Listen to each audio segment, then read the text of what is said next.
This is the Ielts Listening Test. You will hear a number of different recordings, and you will have to answer questions on what you hear. There will be time for you to read the instructions and questions, and you will have a chance to check your work. All the recordings will be played once only. The test is in 4 parts. At the end of the test, you will be given 10 minutes to transfer your answers to the answer sheet. Now turn to Part 1. You will listen to an interview with Mr. Sargent and a customer care officer of a vacuum cleaning company. First, you have some time to look at questions 1 to 5.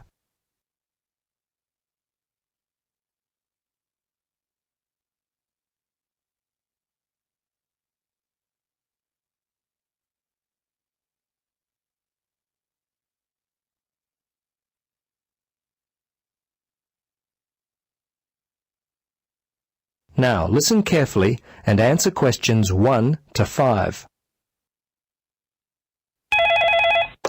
Hello. Yes, hello. It's Tom Burlinson calling from Clean It Vacuum Cleaners. Mr. Sargent, is it? Yes. I understand you recently purchased a vacuum from us. Is that correct? Yes, that's right. Well, this is simply a call to find out if you've been happy with your purchase. Our company prides itself on its after-sales service. Just because you've bought from us doesn't mean you're no longer important to us. Could you spare a few moments to answer some questions? Sure. How long will this take? Well, not long at all, Mr. Sargent. Usually only about 3 or 4 minutes. Okay. What would you like to know? Okay, great. I'll just go through the survey form and if you'll just bear with me, this shouldn't take long at all. Okay, first question. Which model did you purchase and when? Yes, it was the super cleaner. We bought it about 2 weeks ago. Let's see, it was a Monday, I think, because my wife's birthday was on the Sunday, 24th. That would make it the 25th. Yes, August the 25th. Okay. Now, do you remember the name of the salesperson? Was he worth remembering? Yes, his name was Jim. My wife and I were very impressed with him. He was a great source of information, very helpful. Great. I'll make sure that your kind words about Jim are passed on to him. Okay, now let's see. Yes. Have you purchased any other products from us this year? Oh, let's see. Of course, we bought the super cleaner. I think that's all. Well, we bought some vacuum bags with it as well. I think Daisy bought some carpet cleaner from your store back in February. That's about all, I think. I have to ask my wife about that one. She's not here at the moment. No, that's okay. Your answer will do fine. We don't have to be too picky. Okay, so how much money would you say you've spent, all told, in the store? Just an approximate amount will do fine. Wow, that's a difficult question. I don't really know. The vacuum was £150. The other stuff, I'd say around £15, I suppose. The total was around £165. But I couldn't be totally sure. It may be a bit more than that. That's fine. Now, the next thing on my list is how would you rate the quality of the products you purchased? Good, actually. Very good. So far, we've not had any problems with the products from Clean It. Service and value have been very good. So I guess you have a loyal customer. Oh, wonderful. I'm really pleased that your experience with our company has been a positive one. Tell me, do you purchase any other items of cleaning equipment? If so, from whom? I'm very fussy about the interior of my car, you know. The seats and carpets, I found a product from Easy Clean which works well on the carpets and an air freshener from Mr. Tidy that really smells good. Apart from that, I couldn't say for sure. I think my wife buys floor cleaner from Johnson Brothers. Before you listen to the rest of the conversation, you have some time to look at questions 6 to 10.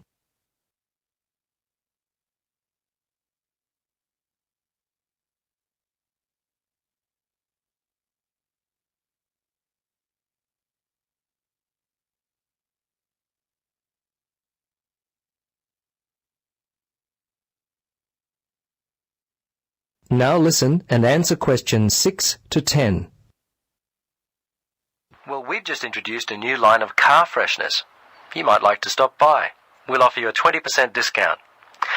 Okay, we're almost to the end of the questions. Now, I know you were happy with Jim, But overall, how would you rate the quality of our service? Fine, I thought it was good. The lady in accounts was a little unfriendly, but overall I would say the service was quite good, actually. Jim made all the difference, and you certainly seem to be a very nice person. Oh, thanks, Mr. Sergeant. Please, Tom, call me Terry. Oh, okay, Terry. Very good. Second last question. We're thinking of expanding our trading hours. When are the best times, the most convenient for you to shop? Oh, I'm not a shopper. I mostly leave it all up to my wife. She works full-time. Let's see. For me, I guess I'd have to say Sundays between 1 and 3, and I'm not working on Thursdays now, so if I had to, I guess Thursdays between, say, 11 and 12 noon. Okay. Last question, Mr. Sergeant. Terry, do you have any other suggestions for us? Anything at all? Well, come to think of it now, there was one thing. Turn up the air conditioner. I seem to remember sweltering in there, and it was unpleasant and hot. Also, and this is just me, I always like to have some music playing, quietly in the background. It just makes the place seem friendlier, more professional. Well, I'll certainly mention that to management. Well, that's it. Thanks so much for your time, Terry. If there is anything we can do in the future to help you, don't hesitate to call us. Okay, bye now. Yes, bye-bye, and thanks again. That is the end of part 1. You now have 30 seconds to check your answers.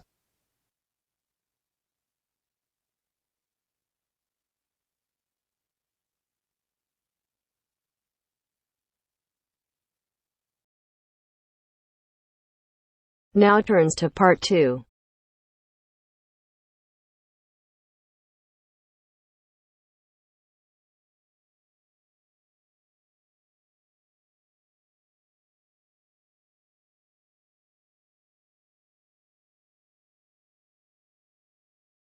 You will hear a childcare worker telling some mothers about the advantages of her centre. First, you have some time to look at questions 11 to 16. Now listen carefully and answer questions 11 to 16. Hello everyone, and welcome to the Stanfield Childcare Centre. Now I know you're all new mothers and you like to cling to your children. You've certainly spent a lot of time raising them to the age of 4 and are perhaps reluctant to leave them here at our centre. Well, one of the first things you should understand is that here it is safe. Very safe. Look around and you'll see that every room has padded walls.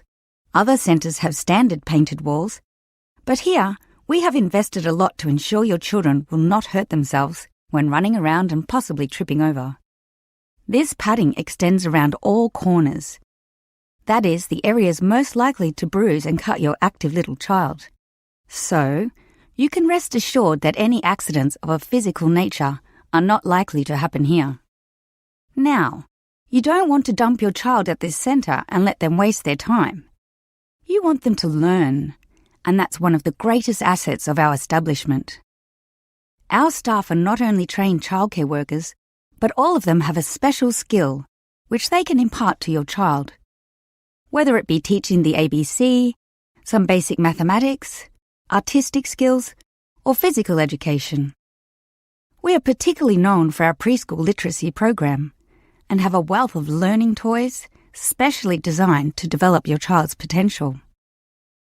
Of course, one concern many mothers have is that, in environments such as these, colds and flus and other viral nasties can be easily spread around. It's a very legitimate concern, and one which we take seriously, and we pride ourselves on our precautions. For a start, unlike most centres which clean with standard detergents, we disinfect every service at the end of every day, using a special disinfectant wash. Some places just wipe surfaces daily with a damp cloth, but not us, and that's just the start. We also physically check your children when they arrive every day, and if we feel your child is sick, we ask him or her to wear a face mask to ensure germs are not transmitted.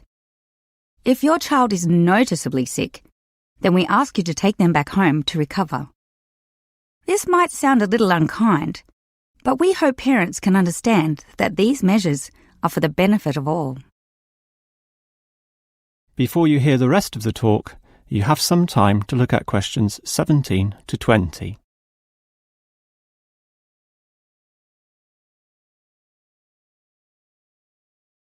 Now listen and answer questions 17 to 20.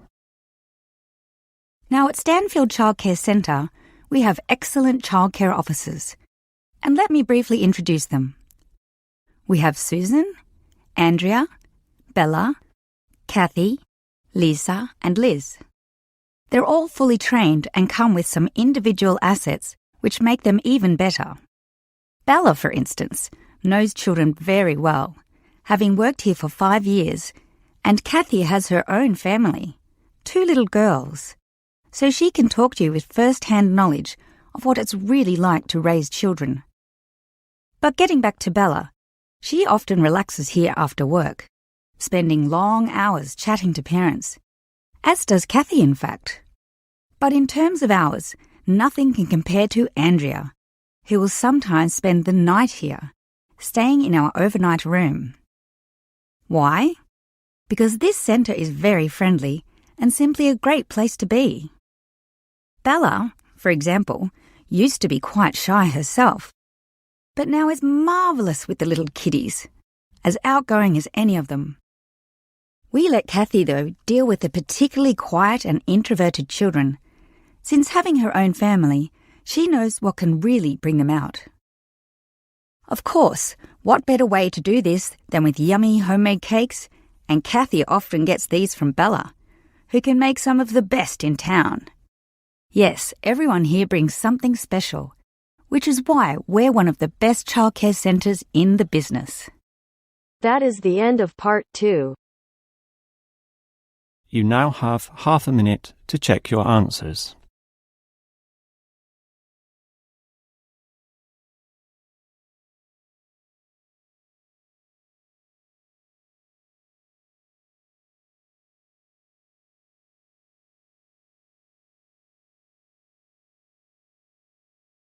Now turns to part 3.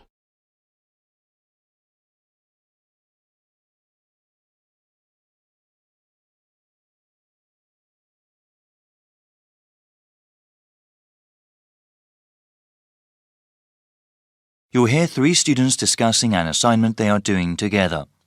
First, you have some time to look at questions 21 to 26.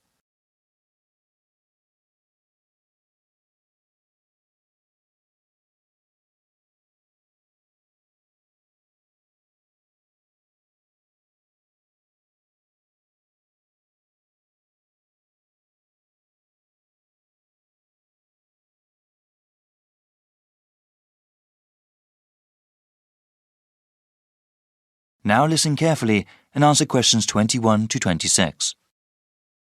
Hi, Alice. Wow. I'm about 15 minutes late.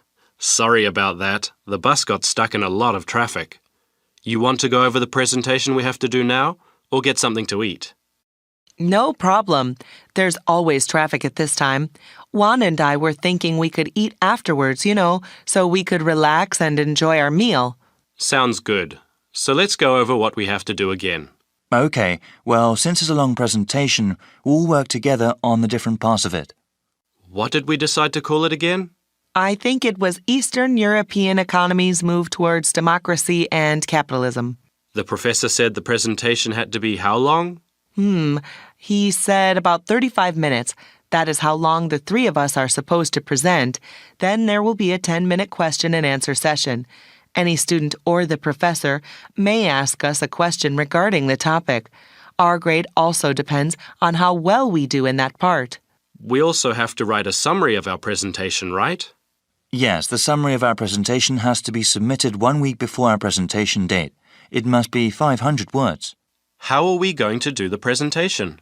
I thought we could give the class a basic handout, like an outline of our presentation. We could even create a poster with a map of the area we were talking about. Well, I was thinking we could make a slideshow using computer software and then using a projector during our presentation. People pay more attention to images on a screen. Well, actually, I've never really used that kind of software. I always thought a basic handout or poster was sufficient. I think giving the information we have with visuals like that will really make our presentation stand out. Well, it would have to be done really well to make any sort of impact, and I'm not sure if that would be a good use of time. Maybe it would be better to spend that time on research and writing. I don't think it would take away that much time. Well, all of us have to research the assignment well and write a really good presentation. I think making a fancy visual presentation wouldn't help. Actually, I think such slideshows are distracting. People focus more on the images on the screen than what the presenters are saying. I'm still not sure I agree with you. Before you hear the rest of the discussion, you have some time to look at questions 27 to 30.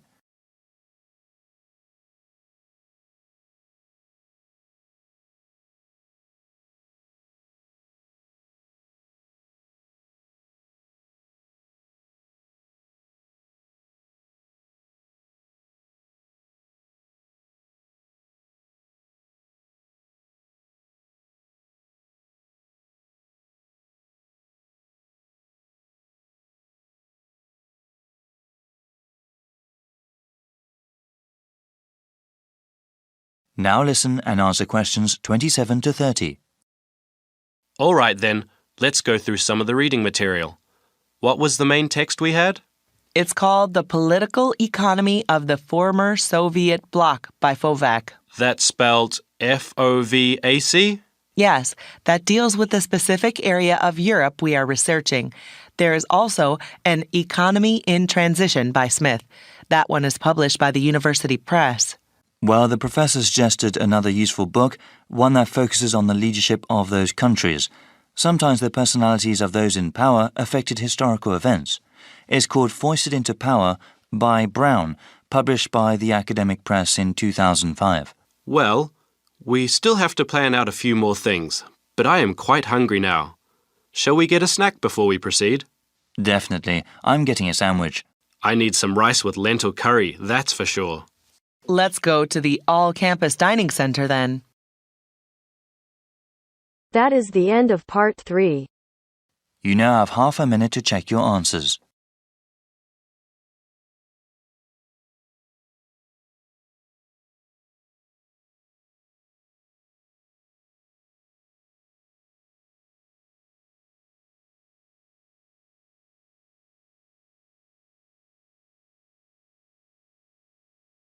Now turns to part 4.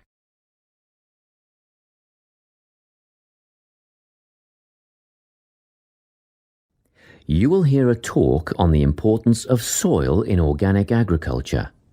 First, you have some time to look at questions 31 to 40.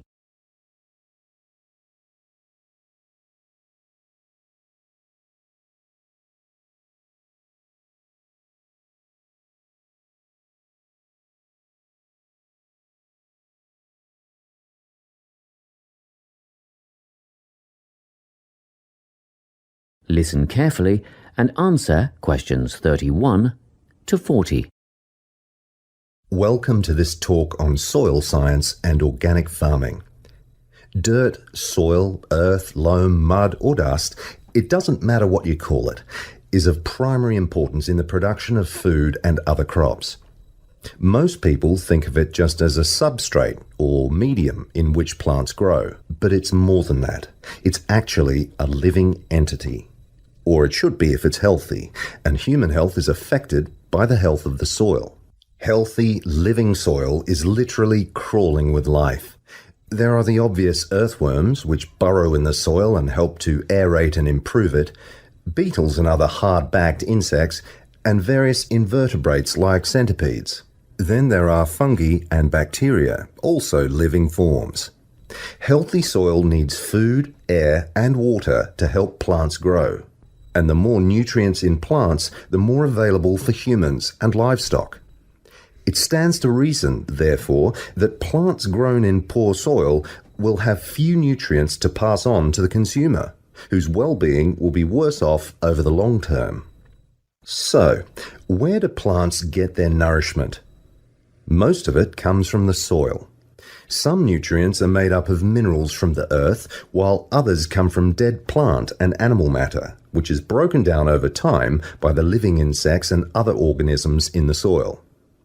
Plants depend on these little living creatures to convert minerals and other vital elements into a utilizable form that can be taken up by the plants. And it's a synergistic relationship. In turn, the plants assist those helpful organisms by releasing sugars and enzymes back into the soil.